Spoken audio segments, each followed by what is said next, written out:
नमस्कार, आप देख रहे हैं न्यूज 18 बिहार झारखंड। मैं हूं आपके साथ रुचिका राज। 8वें वेतन आयोग के गठन के ऐलान के साथ ही देश में केंद्र सरकार के लाखों कर्मचारियों और पेंशनरों के बीच खुशी की लहर दौड़ गई है। लंबे समय से जिस बात की घोषणा का इंतजार था, उस पर केंद्रीय कैबिनेट ने मुहर लगा दी है। अब ऐसे में आने वाले वक्त में किन किन कर्मचारियों को इसका फायदा मिलेगा और उनका वेतन बढ़ेगा, आइए इस वीडियो के जरिए जानते हैं।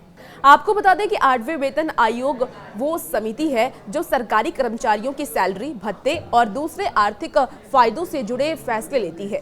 कुल मिलाकर देश के 1 करोड़ से ज्यादा कर्मचारी और पेंशनरों के लिए ये बेहद ही अच्छी खबर है और उनके लिए सैलरी और पेंशन बढ़ने का रास्ता भी अब खुलने वाला है। 8वें वेतन आयोग के गठन के ऐलान का फायदा कितने कर्मचारियों को और पेंशनरों को मिलेगा, इस वीडियो के जरिए जानते हैं।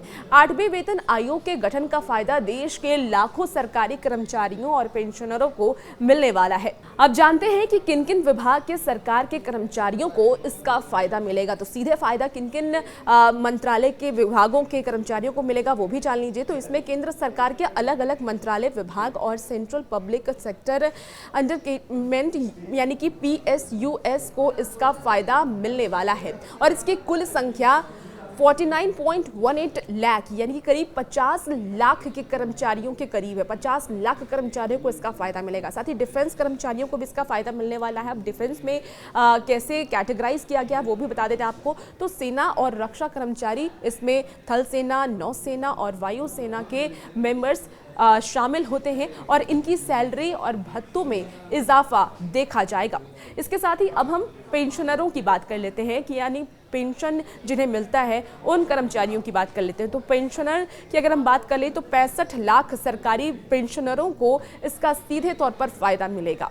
अब पेंशनर जिनकी संख्या 64.89 यानी कि 64.89 लाख है, करीब 65 लाख के करीब है, ऐसे पेंशनरों को इसका फायदा मिलेगा। इसमें वो रिटायर्ड कर्मचारी भी शामिल हैं जो अलग अलग सरकारी विभागों से रिटायर्ड हैं। नए वेतनमान का इनको भी फायदा मिलने वाला है। दिल्ली में 4 लाख कर्मचारियों को सीधे तौर पर इसका फायदा मिलेगा। केंद्र सरकार के कर्मचारियों के साथ साथ दिल्ली में सरकारी कर्मचारियों को भी इसका फायदा मिलने वाला है। आने वाले वक्त में दिल्ली में विधानसभा चुनाव है, ऐसे में चुनाव से देख करके भी इसे देखा जा रहा है कि आने वाले वक्त में केंद्र सरकार एक बड़ी सौगात लेके आई है और हो सकता है कि आने वाले विधानसभा के चुनाव में, दिल्ली विधानसभा चुनाव में इसका असर भी देखने को मिले।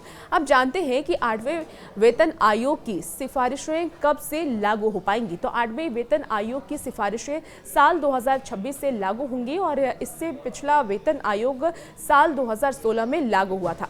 भारत में वेतन आयोग 10-10 साल के लिए लागू होता है, तो 7वें वेतन आयोग की सिफारिशें साल 2026 तक लागू रहेंगी। जैसे ही आज केंद्रीय मंत्री अश्विनी वैष्णव ने प्रेस कॉन्फ्रेंस में ये जानकारी दी कि 8वें वेतन आयोग की रिपोर्ट साल 2026 में आएगी और इसके बाद इस पर विचार करके इसे लागू किया जाएगा। नए वेतन आयोग के गठन की मंजूरी से लेकर सिफारिशें सरकार को देने तक की प्रक्रिया में करीब 1.5 साल लग सकते हैं और साल 2025 की शुरुआत हो चुकी है। तो माना यह जा रहा है कि साल 2026 की दूसरी छमाही में 8वें वेतन आयोग की सिफारिशें लागू की जा सकती हैं और 8वें वेतन आयोग के गठन के ऐलान के साथ ही देश में केंद्र सरकार के लाखों कर्मचारियों और पेंशनरों के बीच खुशी की लहर दौड़ गई है। लंबे समय से जिस बात की घोषणा का इंतजार था, उस पर केंद्रीय कैबिनेट ने मुहर लगा दी है। 8वां वेतन आयोग वो समिति है जो कि सरकारी कर्मचारियों की सैलरी, भत्ते और दूसरे आर्थिक फायदों से जुड़े फैसले लेती है। कुल मिलाकर देश के 1 करोड़ से ज्यादा कर्मचारियों और पेंशनरों के लिए ये अच्छी खबर है, खुशखबरी है। उनके लिए केंद्र सरकार की बड़ी सौगात है और उनके लिए सैलरी और पेंशन बढ़ने का रास्ता भी खुलने वाला है। और भी ऐसे वीडियो के लिए बने रहिए न्यूज 18 बिहार झारखंड के साथ।